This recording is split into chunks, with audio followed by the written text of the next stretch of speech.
So we have an update on the railroad construction progress, and I'm happy to report that the loop has been completed. The first girder bridge is in place, and all that remains for me now is the track laying part and wiring it up. So I'm pleased to have that under my belt.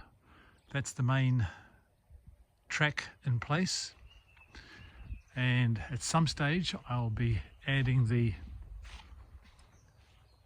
siding yard off this here into this area in here. But yeah, it's a very simple outdoor railroad, just a couple of loops, dog bone layout so to speak, and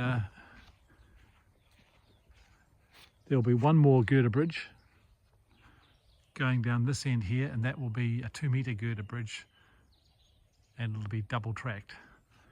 But anyway, now once I get the track laid and wired up, I can get some continuous running and some operations going.